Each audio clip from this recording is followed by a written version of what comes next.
Marre des réseaux sociaux, retour au web 1.0 avec du code HTML qui est la langue du web. Alors, j'ai pour cette vidéo deux écrans, on va travailler, c'est des travaux pratiques. Je vais préciser ce que veut dire HTML, pourquoi ça s'appelle comme ça, comment sont structurées les pages HTML, et on va créer une ou deux pages, peut-être 3 pages, avec des liens entre elles, parce que c'est ça le web, c'est des liens entre les pages.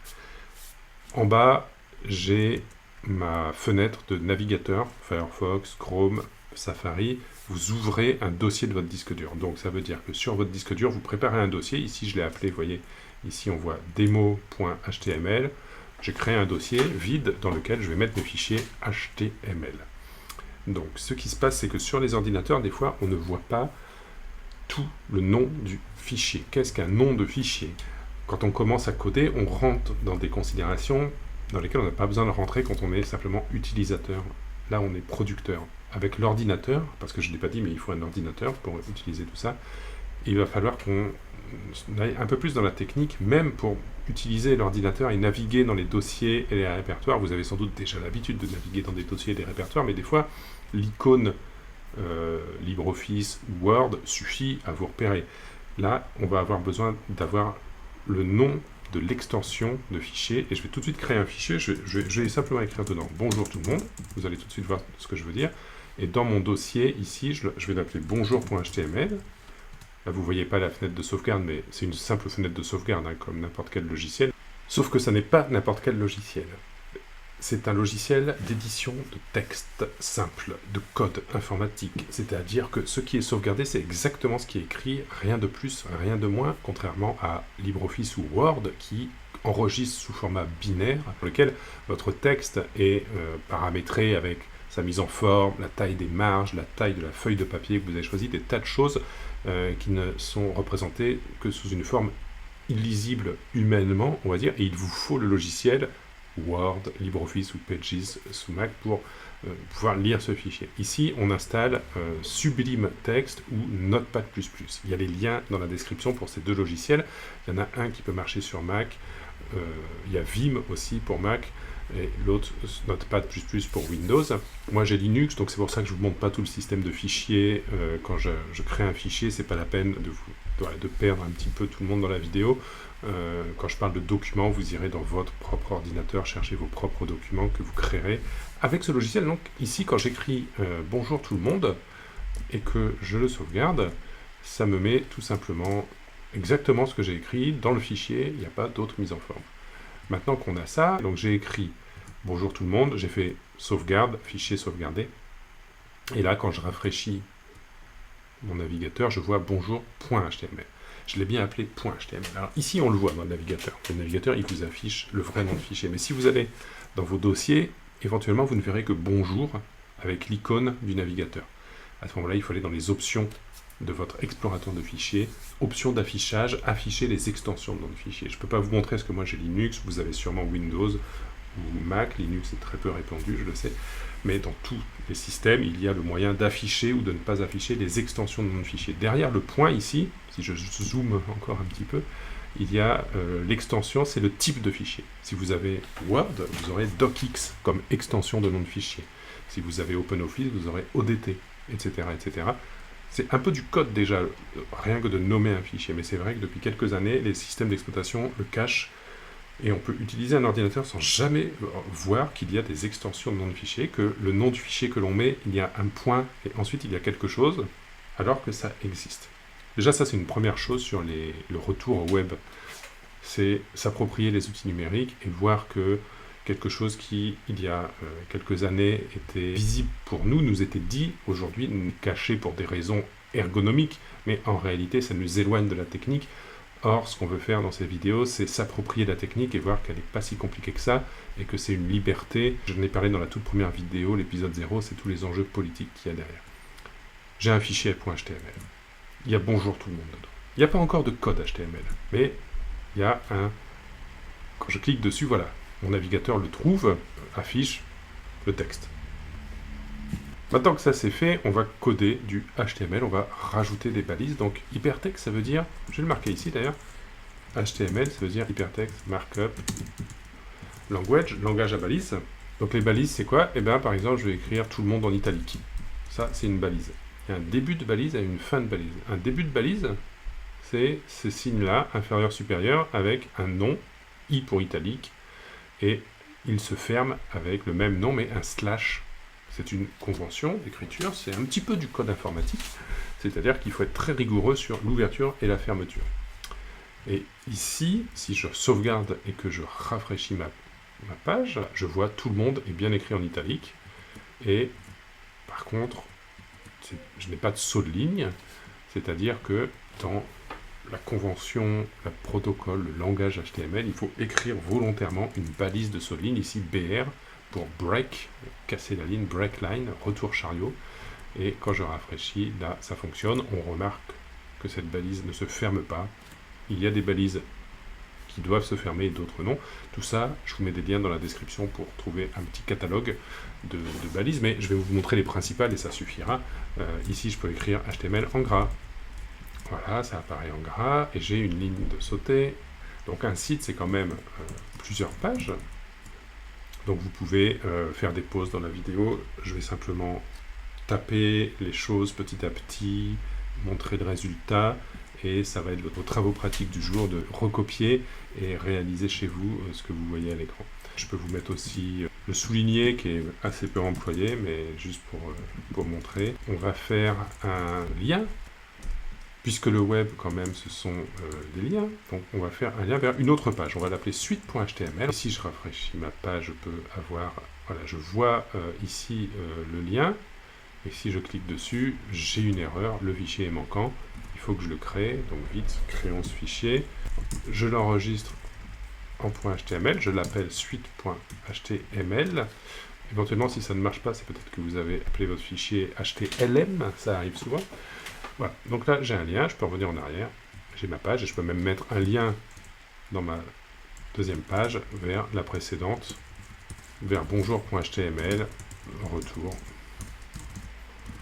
Et ici, voilà, je peux naviguer. Voilà, j'ai deux pages entre lesquelles je peux naviguer. Pour cette première vidéo, je crois que c'est quand même pas mal. On va rajouter quelques petites mises en forme à notre page et dans une prochaine vidéo, on passera de la mise en page plus avancée parce que là, la mise en page, on remarque que les liens, si ici je fais un autre lien dans fin.html, donc la page n'existe pas, ça va pas marcher, mais juste pour l'exemple, le lien apparaît en bleu, c'est-à-dire que c'est violet quand j'ai déjà visité la page, c'est bleu quand je ne l'ai pas encore visité. C'est des conventions, comment on peut régler ça? C'est écrit en noir, c'est d'une certaine taille, une certaine police, certaines marges. Tout ça, c'est une configuration par défaut de HTML et on verra qu'avec les feuilles de style, ça s'appelle, on peut personnaliser sa mise en forme. Je vais revenir sur bonjour.html et je vais compléter cette page, je vais coder ça un petit peu mieux. Ça, c'est vraiment les balises de départ. Maintenant, quand on structure une page, même le site statique, on dit statique par opposition au site avec base de données. Là, les pages sont statiques, c'est-à-dire que si vous faites 100 pages et que vous voulez modifier quelque chose en commun sur les 100 pages, par exemple la mise en forme des liens de navigation, vous êtes obligé de faire 100 fois le travail. Mais on verra, pour faire ça, même sur des sites statiques, je peux faire des paragraphes aussi, plutôt que des sauts de ligne simples. Donc là, ici, je vais faire 2 paragraphes, dont l'un avec un saut de ligne. Donc ici, j'ai 2 paragraphes, je vais bien les séparer. On a ici un saut de ligne, je peux aussi le marquer. De toute façon, on a vu que les espaces ne gênaient pas l'affichage final. Ce qui change, si je rafraîchis, voilà, c'est le P, le paragraphe. Voilà. Il y a un intervalle plus grand, tout simplement, pour la mise en page. Et ici, le saut de ligne simple, entre ces 2 lignes, est représenté comme ça. On va passer au titre. Il y a ici, quand moi je tape dans mon Sublime Text le début de la balise, j'ai toutes les balises possibles, ça aide aussi à travailler.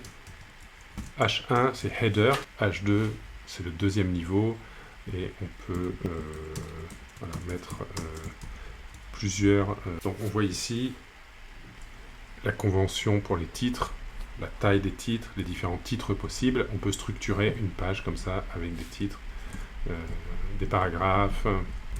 Je peux aussi peut-être améliorer un petit peu la mise en page, puisque encore une fois les espaces ne sont pas pris en compte, donc je peux vraiment faire du code propre. Souvent c'est écrit comme ça, on indente, ça s'appelle l'indentation avec la touche tabulation. pour que le code soit plus propre. À nouveau, l'avantage de cette vidéo, on peut faire des pauses quand on veut, arrêter, revenir le lendemain. Je vais continuer du coup, parce que on rend compte un peu mieux à chaque étape de ce que vraiment une page web, en principe, elle doit commencer par HTML et finir par /HTML. Je vais réduire un peu. Voilà. Et ça, pareil, si je vais dans ma page Firefox, je rafraîchis, ça n'a rien changé.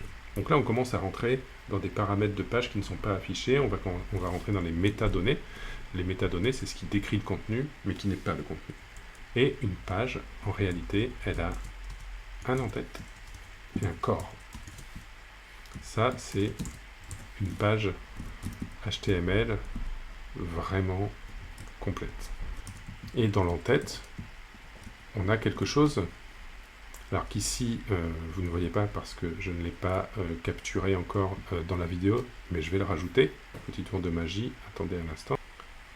Voilà, on a le haut de mon navigateur avec l'adresse de la page, donc HTTP, le nom du site, ici on est en file parce qu'on est sur le système de fichiers de mon ordinateur, et puis au-dessus on a l'onglet, l'onglet du navigateur, dans lequel pour l'instant il y a écrit aussi le chemin du fichier. Pourquoi? Parce qu'il n'y a pas de titre dans ma page, il n'y a pas de titre dans les métadonnées. Ici il faut que je rajoute la balise titre. Et on voit le titre apparaître dans l'onglet qui remplace le chemin du fichier, mais qui n'apparaît pas dans le corps de la page. Donc c'est bien une métadonnée. On peut mettre d'autres métadonnées qui là carrément n'apparaissent pas du tout, mais peuvent être utilisées par les moteurs de recherche. Je parlais des... donc c'est les balises méta. Donc ça c'est une balise description qui est utilisée par exemple dans les moteurs de recherche pour afficher sous le titre cliquable. Il y a les premières lignes affichées du site, mais il y a aussi le contenu de la description qui est très importante aussi pour le référencement.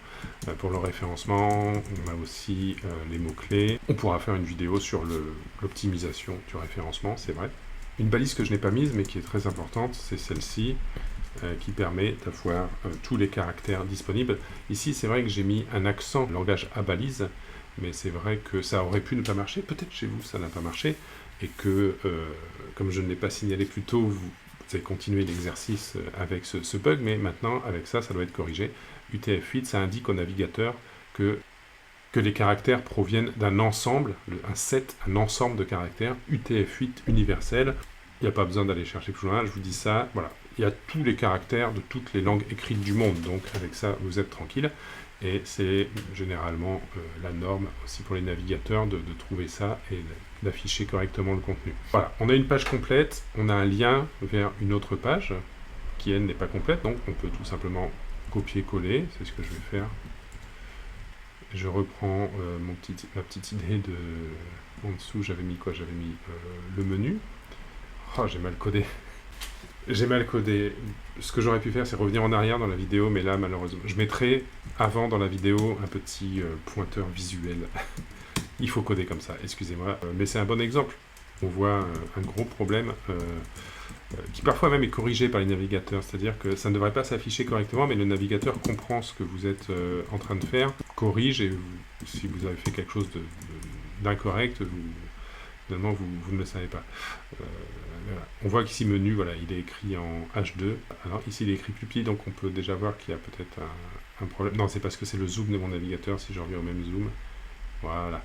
Je laisse les problèmes dans la vidéo, parce que ça fait partie du code. Là, j'en ai pas eu beaucoup. Voilà, donc normalement, voilà, menu est écrit de la même taille. Ok, fin n'existe pas. Ça, c'est toujours le cas. Mais disons que ce que j'avais fait comme erreur, c'est que j'avais ouvert une balise, pas fermé la précédente. Bref, j'avais mis du H2 dans du P. Faut bien organiser les choses comme ça. Voilà. Et dans une prochaine vidéo, on verra comment mettre en forme avec des couleurs, centrer les choses, le menu, le mettre sur le côté ou en haut, faire des choses un petit peu plus compliquées. Mais déjà, rien que sur cette vidéo qui, déjà, à mon avis, est bien compliqué, d'autant que j'ai fini là avec le bas de mon écran de code que vous ne pouvez pas voir, donc je le mets là. Et pour l'instant, la page est sur notre disque dur. On verra plus tard aussi comment la mettre sur cet hébergement dont je parlais la dernière fois et qu'il faudra voir quand même plus en détail. Donc le retour au web, on est sur le chemin, il est encore long, mais on avance.